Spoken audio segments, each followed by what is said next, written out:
Hi guys, it's Isabella Russell from New Media Europe, and you are listening to the Online Learning Podcast with John Colley. Are you passionate about lifelong learning? Well, now lifelong learning is available at the click of a mouse. The Online Learning Podcast brings you course creator interviews, free marketing tips and free course recommendations, as well as exclusive discounts every week. So now it's time to join the 6-Minute Strategist himself, John Colley. Hello and welcome to another edition of the Online Learning Podcast. I'm John Colley, I'm your host, and it is fabulous to have you with me today.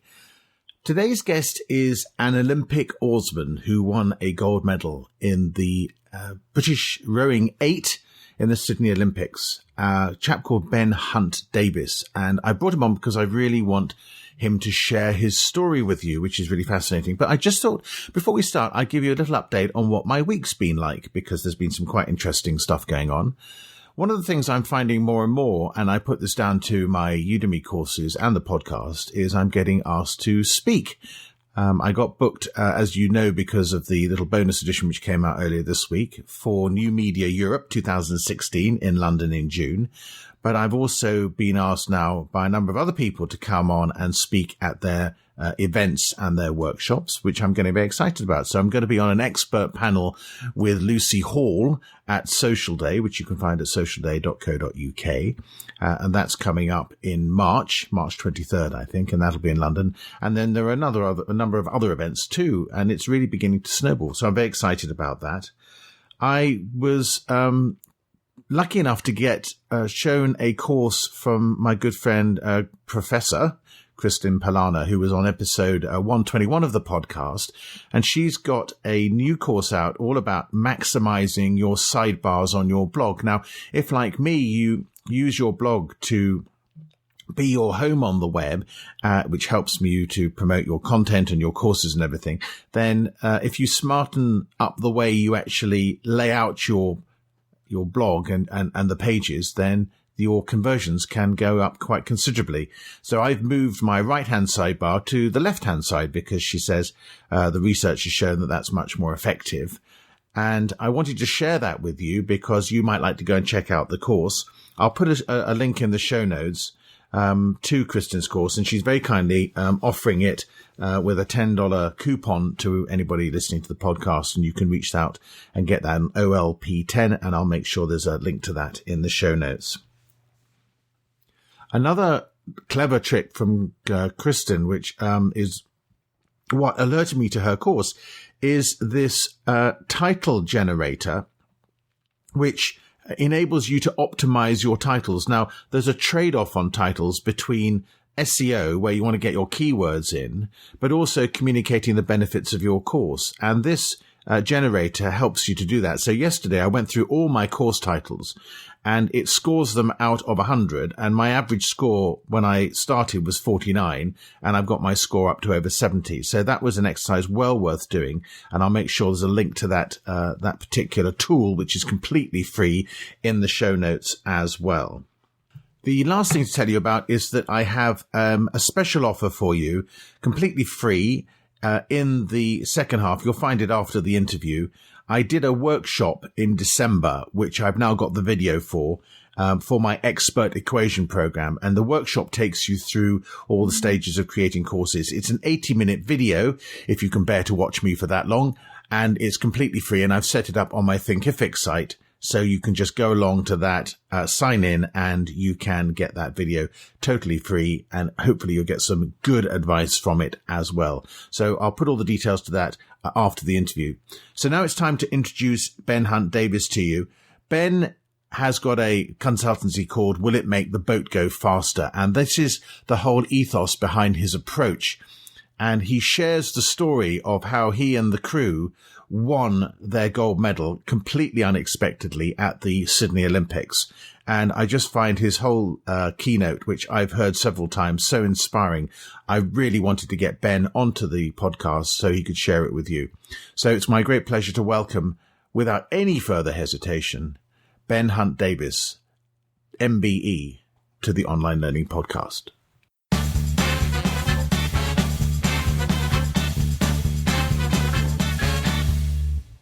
Today I'm very excited to bring you a totally unique and a first for the Online Learning Podcast. My guest today is Ben Hunt Davis, who was a gold winning member of the British Rowing 8 at the Sydney Olympics.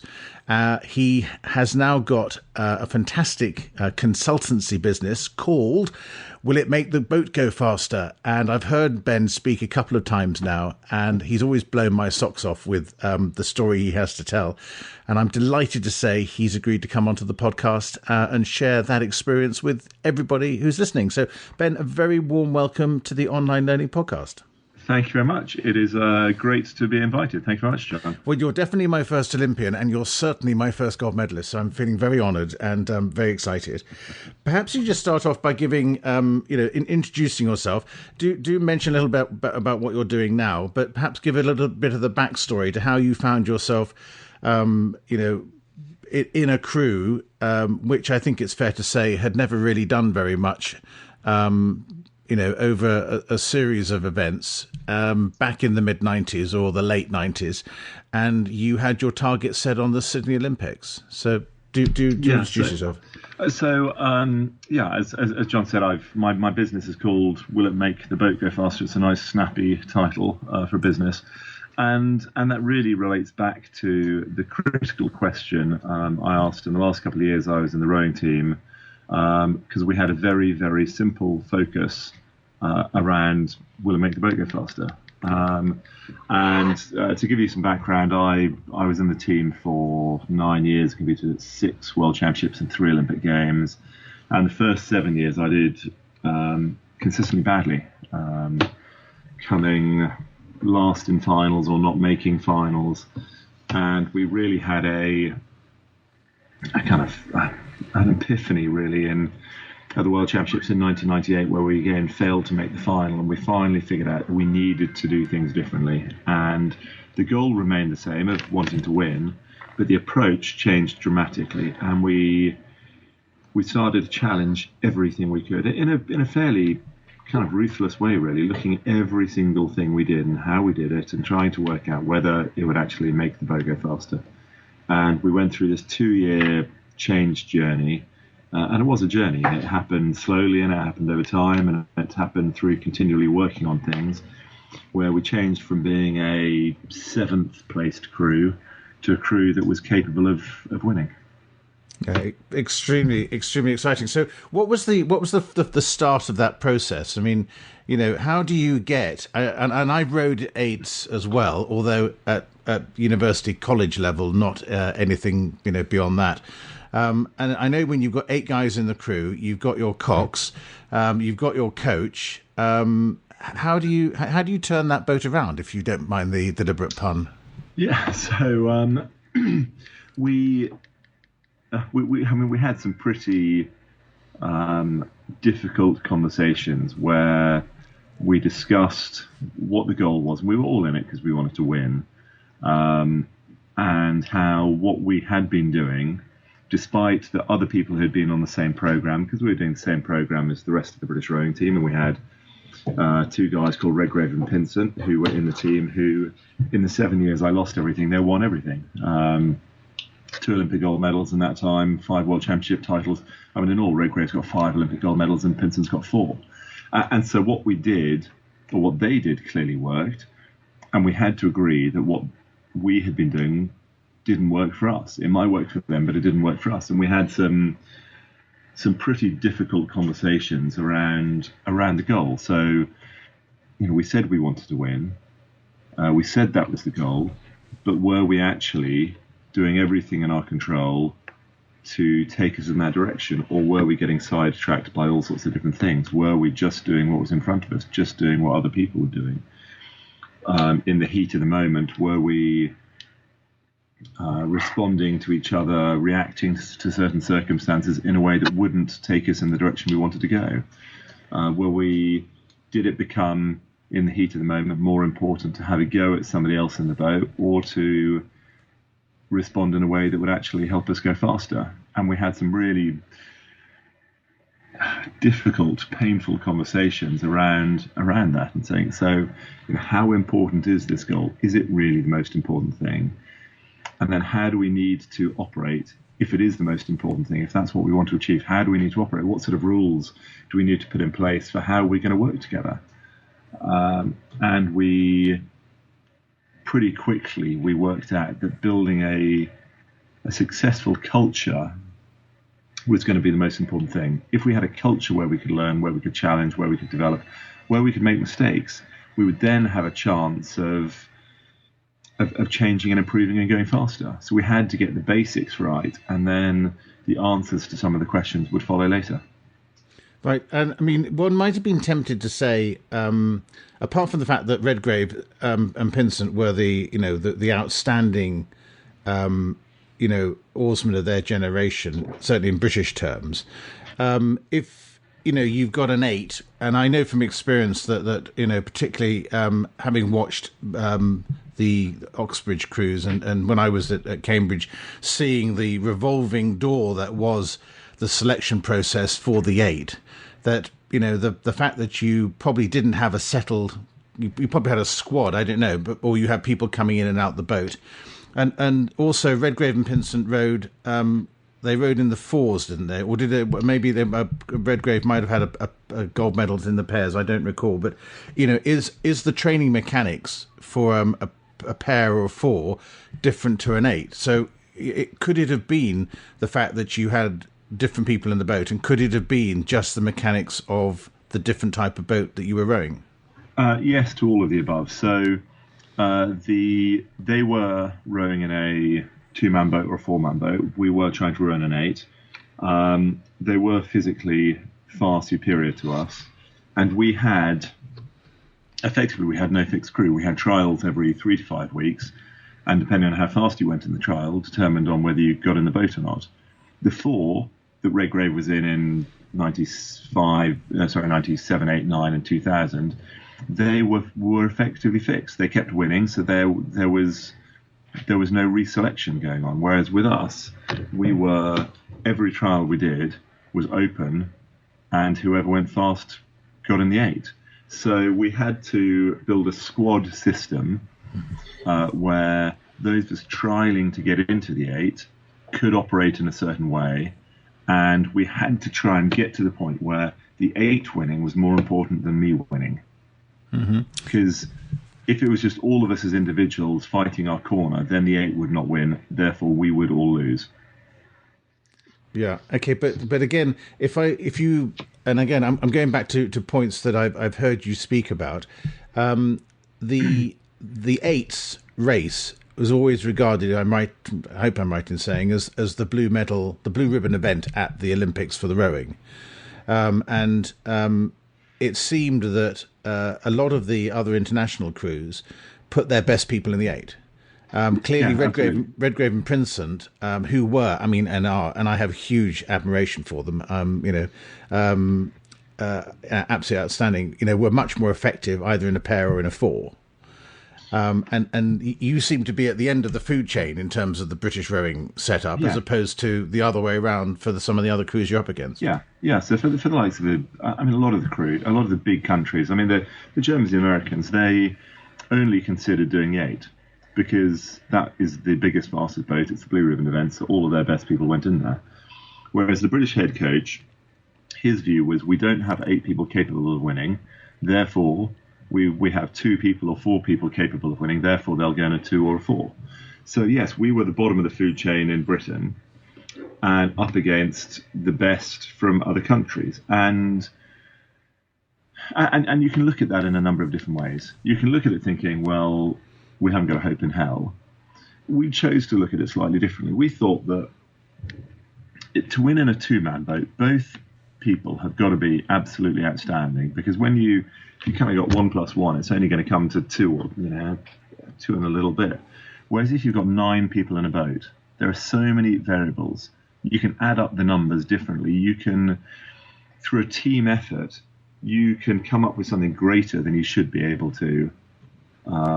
So we thought, actually, to win in an 8, individually, we don't need to be the best. We might, the Americans and Germans might put their best people in. Firstly, we don't have that as a choice. But if we function more effectively together, as individuals, we don't have to be the best in the world. We just need to be the best team. Very interesting. So how did you start the change process? I mean, you've talked about the difficult discussions you had to have.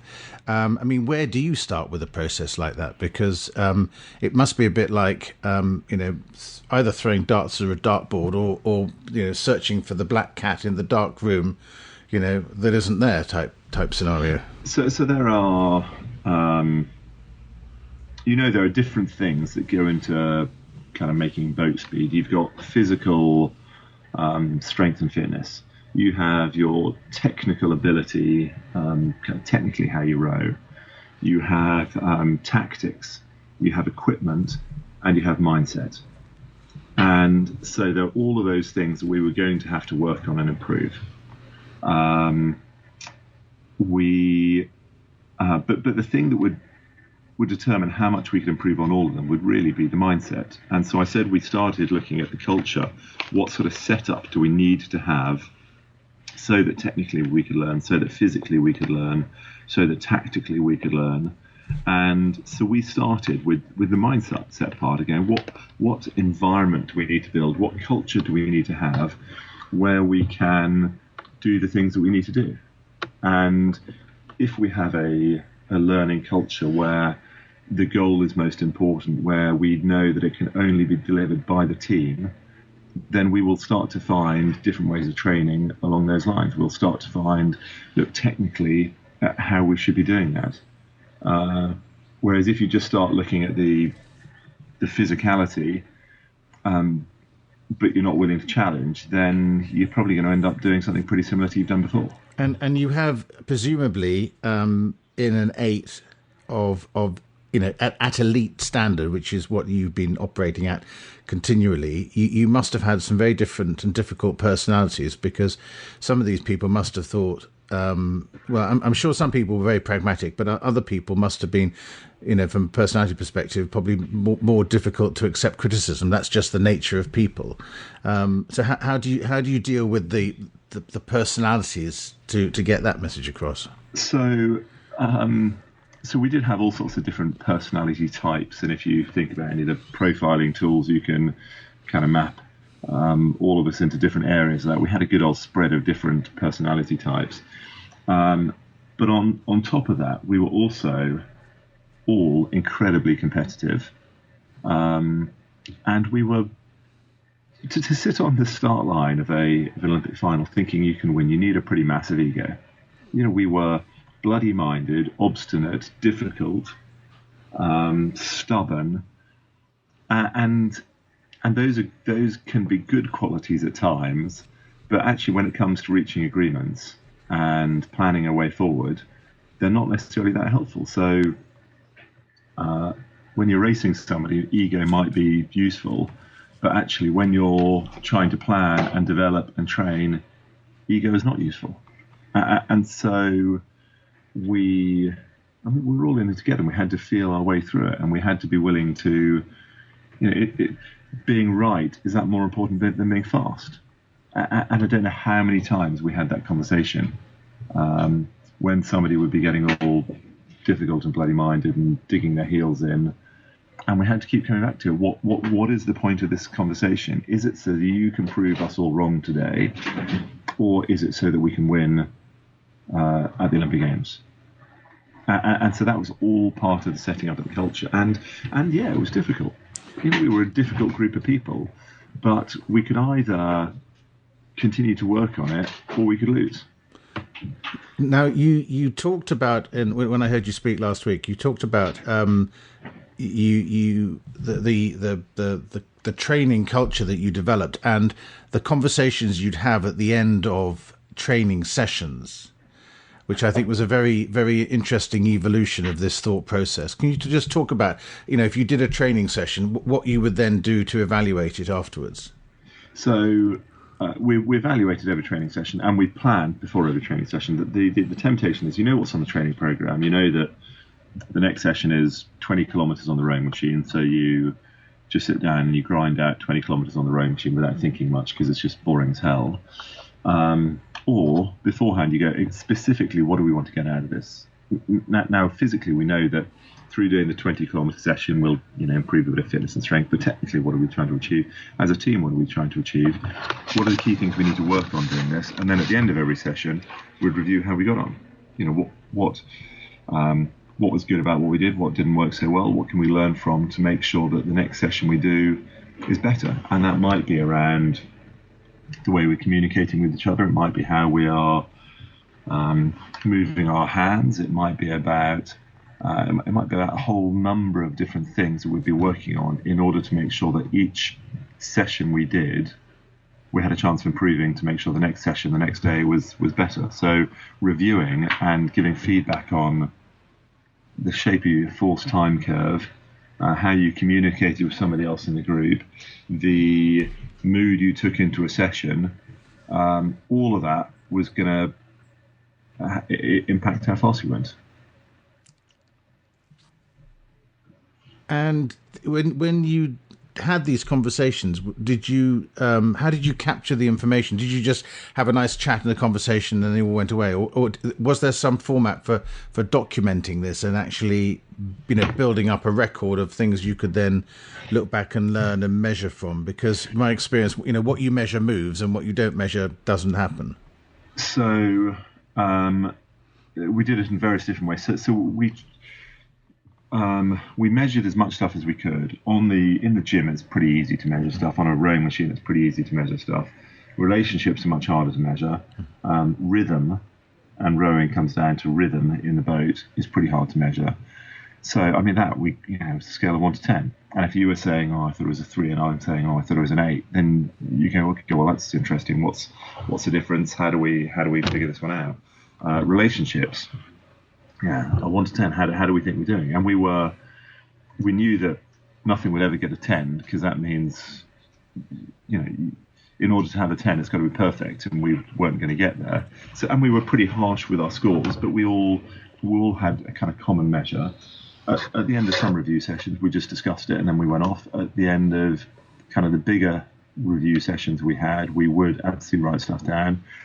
We all kept training diaries, and at the end of each day, or kind of at the end of, certainly each day, and at the end of some sessions, I would jot down my thoughts and ideas and what we discussed, and we all had that. So we always had stuff to fall back on, but documenting everything, we thought, what wasn't necessary was going to be too time-consuming, too painful, and so we documented the stuff we thought was most useful. Mm. And how did you manage to do this over a 2-year period when presumably you must have been on a close to 7-day-a-week program? I should think there was much time off. There certainly wasn't a lot of time for partying, and I shouldn't imagine there was much alcohol flowing around the place. And yet you were living this pressure cooker existence of, incessant physical training. And I know from experience that when you train hard and your body gets tired, your mind can get tired and you can get very edgy. And you must have been in this pressure cooker scenario where keeping this going for months and months and months. And I know how hard the blue boats train for the Oxbridge, and that's only for 6 months. And these guys, I couldn't understand the intensity of it, but you're talking about 4 times that period. How did you keep that going? So there was pressure, and you're right that physically when you're tired, your brain doesn't work so well, and you become less rational. And if you're knackered, it's really hard to be rational. It's really hard to maintain your calm. So there are a few things we did. Firstly, when we thought about complaining about what we were doing, we always knew that we didn't have to do it. It was a simple choice. We didn't have to turn up for the next training session. We could just stay in bed. We could go home. No one was making us do it. The only reason we were there was because it was our choice. And if you're thinking that, it just puts a slightly different spin on it. And you're less likely to complain about what you're making yourself do, if that makes sense. So that there's that whole element of choice around it. Also, while the goal was very clearly we wanted to win the Olympics, what we had to do every day was make our boat go faster. We couldn't control whether we won or lost.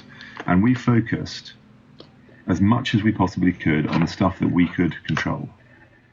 And so I think you put yourself under greater stress if you're worrying about the stuff that you can't control. If you're looking at the very simple things, you break things down to the small things and think, I've got to try and move my hands by an extra few millimeters here, or I've got to try and change the shape of this curve by a few points here, then it becomes more manageable and more achievable, rather than thinking, oh my God, we've still got to find 6% or whatever it may be, or we've got to be able to beat the Americans who are 3 times world champions.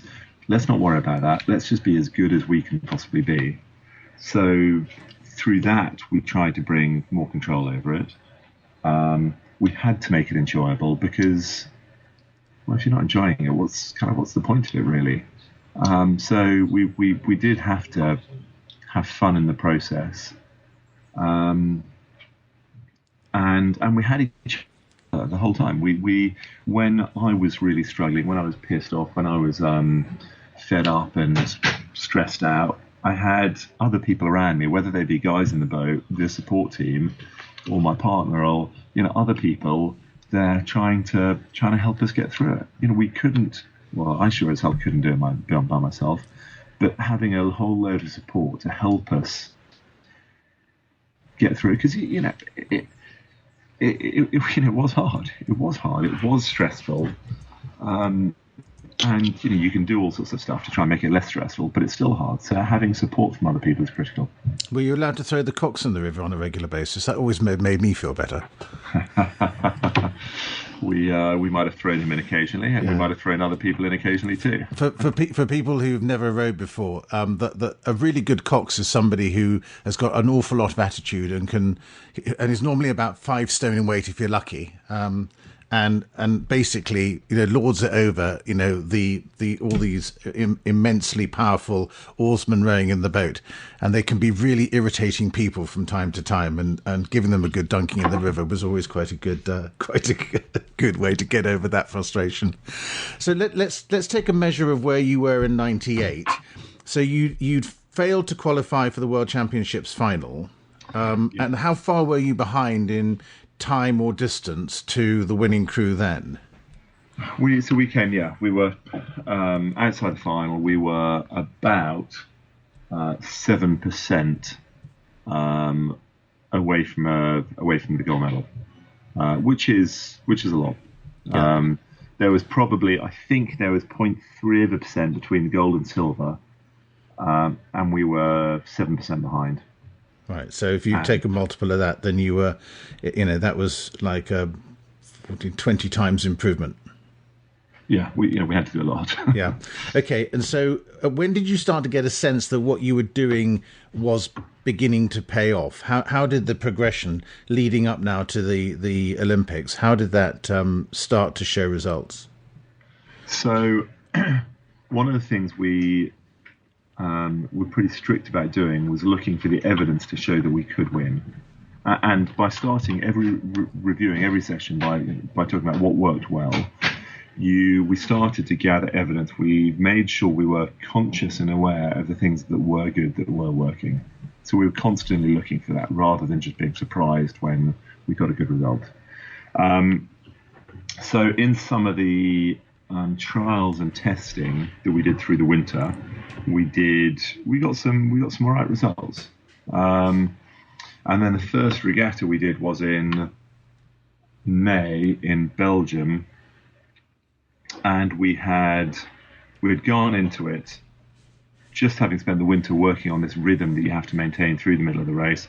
We didn't do any practice, or kind of hardly any practice starts or anything, and we agreed that the goal of the regatta was just to be able to row this rhythm we wanted for 1,800 over 2,000 metres, which, to start with, I wasn't particularly happy with, because I thought we've actually got to have a goal. We should be trying to get a medal or something. And And eventually we agreed that actually it was just about the process. If we could get the rhythm right, then we knew later results would come. And anyway, we got into the final of this race in Belgium, and we scrambled off the start, and we got into the rhythm, and we just focused on the rhythm and getting the rhythm right, and we crossed the line, and we went to do our warm down paddle, and the officials started jumping up and down, and they wanted us to go and get silver medals. Oh, brilliant! And we had no idea how we'd done in the race. We'd just been focusing on our thing, and it's the first silver medal we got. And that was a kind of big point of going, bloody hell, this stuff actually, it works. If we were pretty sure it was working, but it was just one of those fantastic bits of reinforcement. And who won the gold in that regatta? And were these potential, were these the crews you were going to be facing at Sydney? Yeah, so the Romanians got the gold medal, and in fact they then beat us again the following regatta a few weeks later. So we then started to realise that actually, unless we over the next few races, we realised we had the fastest middle 1,000 in the world through this rhythm, but actually you needed to get into the race to have a chance of winning it. We could come second in stuff just through having a fantastic middle, but if we wanted to win it, we had to start building a start. So that's what we then started to do. Well, I would definitely like you to talk through your cunning plan for the final race in a minute, because it really was an amazing strategic plan that you eventually evolved. But can we just talk now about the lead up to the final, and particularly when you went to Sydney and you were, I know you had done Olympics before, but it must have still been an amazing environment, the village, all the people around, global athletes of immense stature, including yourselves, obviously. What was the opening ceremony like, for instance? Going to Olympics is amazing. You normally stay in the Olympic Village, which has got a population of 15,000. It's got beds, 10,000 athletes, and 5,000 support staff. And yeah, if you want to go and have lunch with Roger Federer, you go and sit down next to him, or Bolt, or whoever the athletes of the day are. Everybody's in there. The dining hall has got a capacity of between 4,500 and 5,500 people. It's an amazing environment, and the opening ceremony is amazing to march into this stadium with another nation, 204 nations. Everybody every country on the planet is basically represented. And you've got your national flag on your pocket, and you've got the Olympic rings, and that moment of walking to the stadium and representing your country is incredible. But in Sydney, we decided not to go. We discussed it beforehand, and we just thought that it wouldn't make the boat go faster, so we didn't do it. I'd done it at 2 previous Olympics, but at Sydney, we just thought the goal is very clear, and this isn't part of the goal, so we won't do it. And what did your team colleagues think of that? We were the only people from our event who didn't march. We were within the British rowing team, with the exception of the girl who was injured back and us. We were the only people who didn't march. What other people thought, we couldn't really care. We had got into the habit of doing what we thought was best, rather than what other people wanted us to do or what convention said you should do. We were in the habit of making conscious decisions about what was going to help us achieve our goal. And it was a very simple decision, really. It would have been amazing. It would have been amazing to go, but that's not what we'd been focused on for the previous years and years. Okay, so you then had, presumably there were a number of heats to get to qualify for the final. Yes. We then had the first heat a couple of days after the opening ceremony, and our plan was very clearly to go out, do the heat, win that, qualify for the final, and go home happy. And as it was, the Aussies completely demolished us in the heat. They went off the start, and we never saw them again, and they tore us apart, which was kind of interesting. And you look at that and go, well, maybe you should have gone to the opening ceremony, and but I think not going probably didn't make any difference. But we were making the best decisions we could with the information we had available at the time. So, I don't think any of us got regrets about that. But actually, what we were really good at doing was coming off the water and being able to analyse what had worked and what hadn't, because we did it after every single session. And actually, even crossing the finish line of that heat, I was thinking, if we row this badly and the Aussies only beat us in the way they have, God help them when we get it together. There wasn't a sense in the boat that's saying, well, all we had to do was qualify for the final, therefore we shouldn't be, it won't make the boat go faster in the final if we try and beat the Aussies in the heats. No. The plan had been very much about going out and dominating everything we did. We wanted to go out and make sure people knew we were the fastest in the world and we were the people to beat. And we made some mistakes. We made some very straightforward mistakes, which we then had time to put right. And we were used to correcting stuff and changing and putting things right. And it was interesting. Other people saw us lose the heat and thought, oh, that's the end of the Brits. It's all over for them. Because there are, in fact, very, very few crews in Olympic rowing events who have lost heats and gone on to win finals. Mm-hmm. But we were used to learning. It was... And at that level, I mean, I know from my very ordinary club level rowing, that the psychology of a side by side race, and I've seen this happen at Henley as well, is that once you get up on a crew, because of the way you sit in the boat, you can look down on them, but they can't see you, and therefore you can psychologically dominate them. Because they know that you've disappeared, but they don't know how far, and you see it in the boat race when the crew that tends to get ahead to start with tends to win. It's very rare for a crew to come back in a side by side race once they're down. And you just said you went through that first regatta when you didn't actually know where the other boats were, which I think shows an astonishing amount of focus. But was that true at rowing at Olympic level that you were aware of where the other boats were and you started to, motivation started to ebb away if you felt that you were being beaten? No, in 6-lane racing, I don't think it's really like that. And in fact, 25 hours before our final, we'd watched the most extraordinary pairs final where with 850 metres to go, out of the 2,000, the British crew had a pretty good lead. I can't remember actually who was alongside them, but the Brits had a reasonable lead. The French, who were in 5th place, were at the back door. They were off the pace, and they, with 850 metres to go, they tore the field apart, and they ended up winning by a foot. And they were some way behind all the Searle brothers actually in Barcelona. They were miles behind, and they couldn't see the Italians who were in front. But when they started coming back with every single stroke, the Italians could see them gaining on them. And so in 6-lane races, there is actually more often kind of proper side-by-side racing, and the lead does change. So we in our final, we went off as hard and fast as we could, and the idea was to get people thinking, bloody hell, what are the Brits doing, going off so hard and fast?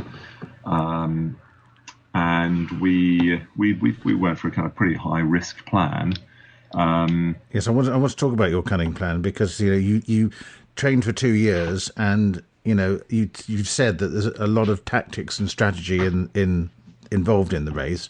So you've got the equipment right, you've got the training right, you've got the motivation right, and then you came up with this amazing cunning plan, which was...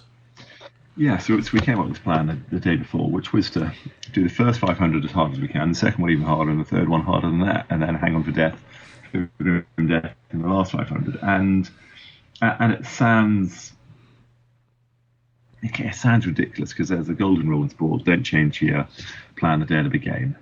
And effectively we did, but we didn't change the rhythm. We didn't change the forced time curves on every stroke. We didn't change how we were going to put our oar in the water. We didn't change how we were going to work together as a unit. What we did change was the fact that we were going to effectively pretend we had a 1,500 metre race, put all of our energy into that, and then trust each other that we would not let each other down. We would not give up in the last 500 metres. And it was a high-risk plan. But it was one of the easiest decisions we made. it's hard to give kind of factual reasons as to exactly why we knew it was going to work. But we all had a real visceral gut feel that it was the right thing to do with the journey we'd been on, the way we knew each other, the way we trusted each other, the way we knew that we would support each other to make sure it worked. It was the right thing to do. And in other circumstances, it may not have been, but in that situation, it was what we had to do. And so, I mean, we know you won the gold medal, but can you talk through? You did show a clip. I don't know if the clip's on YouTube. Is the race on YouTube? Yeah, it is. Yeah. Oh, brilliant. I'll get the YouTube link for that so people can watch the race, because that's worth seeing, and particularly the commentary is brilliant. But just sort of summarise how the race went. So the race. Exactly according to our plan, really. We went off pretty hard and fast, and we got a lead right from the first stroke. We wanted to make sure by the end of the first stroke we were in front, and we were further in front by the end of the second stroke, and further in front by the end of the third stroke. And basically we did that, and we continued to stretch our lead for the first 1,700 metres, probably 1,600 to 1,700 metres, and then with about 300 metres to go, we started to fall apart, and the Aussies started to pile back pretty quickly. And we, I mean, the last 500, the last 300 or 400 or whatever was horrendous. We were absolutely hanging on for grim death with people piling back towards us. But that was just, I mean, that's what we had planned would happen, and we had to see it through. So it was, yeah, the race worked exactly the way we wanted it to, and it's not very often that actually happens.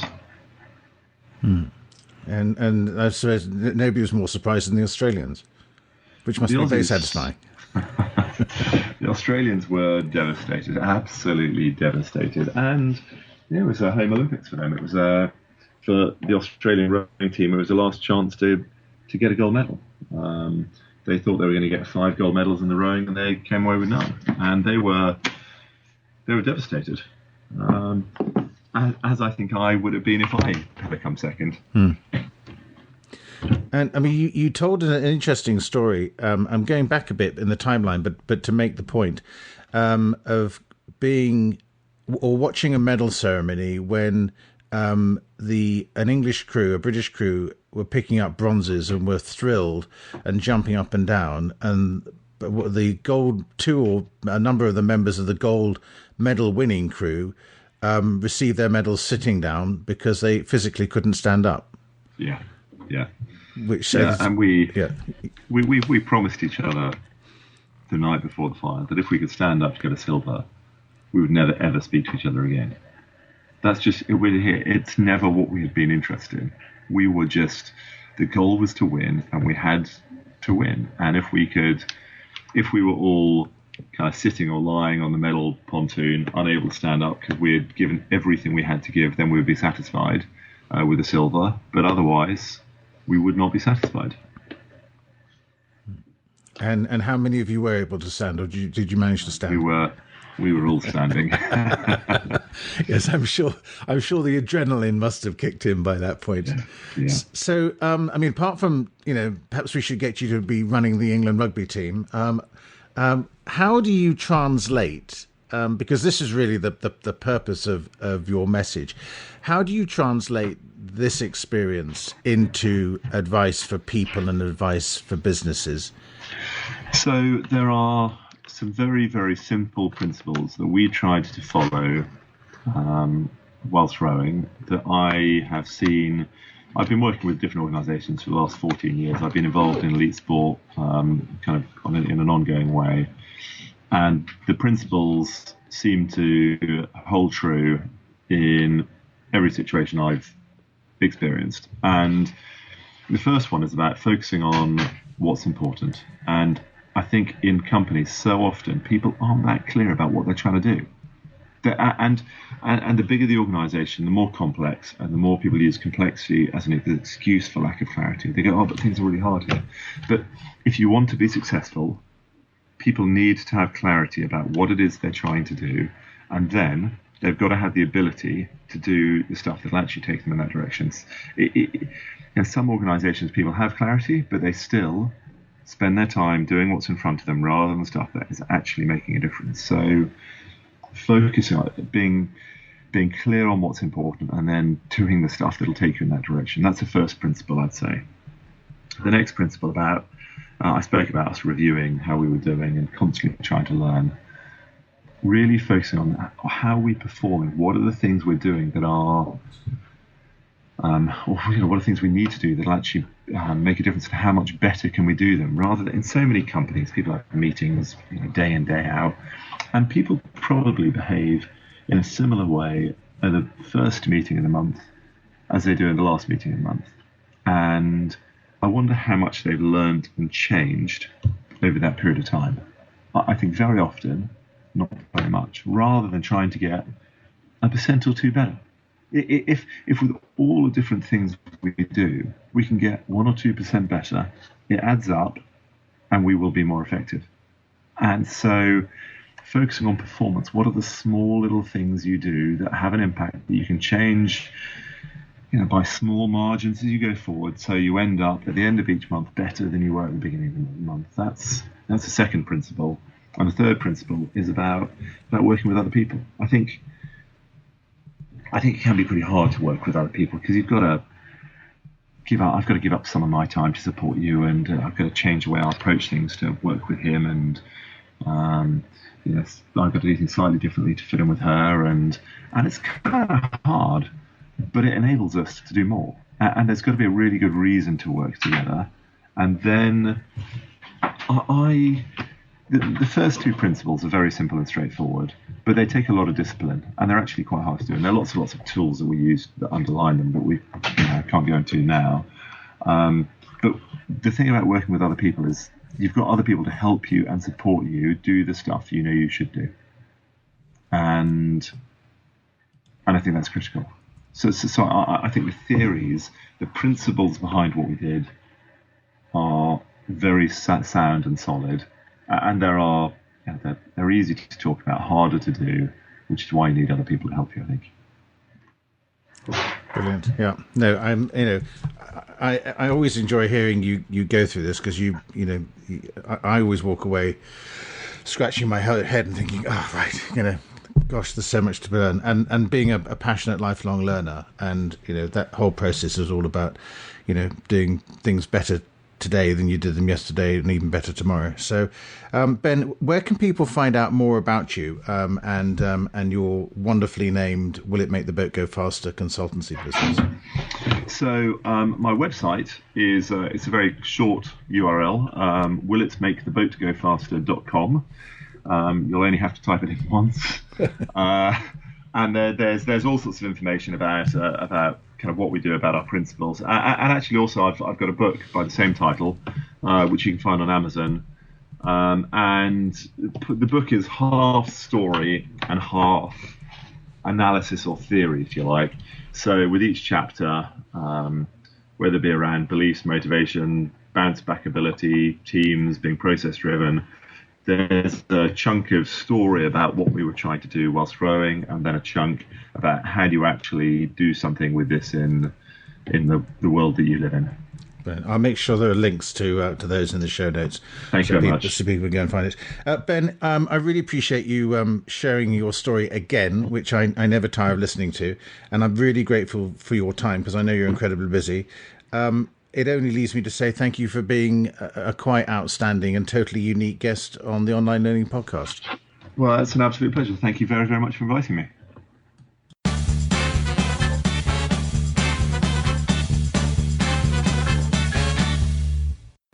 So my thanks to Ben for his time and that inspirational content. It just goes to show what you can achieve if you put your mind to it. And winning gold at the Sydney Olympics, I think, was a phenomenal achievement.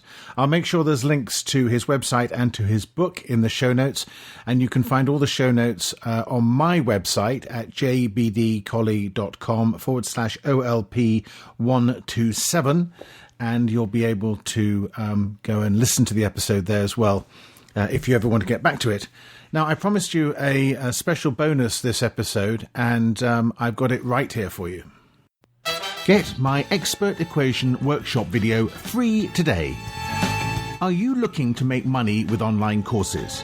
Do you want more leads and sales? Do you want to be recognized as an expert in your industry? This 80-minute seminar explains how online courses can achieve all this for you and what you need to do. So go to jbdcolley.com/workshop to get this free training today. So definitely go and check out that workshop video. It was taken at a workshop I ran in December last year, 2015, and I take you through my expert equation explanation of exactly what you have to do to become recognized as an authority in your industry and the steps you take. And of course, it's all about creating online courses and really building your authority through online courses. So do go and check that out. I hope you'll enjoy it and get a lot from it. It only leads me to say, first of all, thank you to Isabella for doing the intro to this show, which we recorded in New Media Europe last year. And thank you for spending time with me today and listening to the podcast. I really appreciate your time. I know you've got lots and lots of things you could be committing to it, and I value you very much. So I hope you've enjoyed this episode. Ben is really inspirational, and there's lots to take away and think about from what he had to say. And I look forward to seeing you again very soon in another edition of the Online Learning Podcast. So that's it for another episode of the Online Learning Podcast. Don't forget, you can get all the show notes at my website, jbdcolley.com. Just put in OLP and then the number of the episode. I really appreciate you spending time with me today. Please pop over to iTunes if you've got a minute and leave a comment and a rating. And I look forward to seeing you very soon again in another edition of the Online Learning Podcast.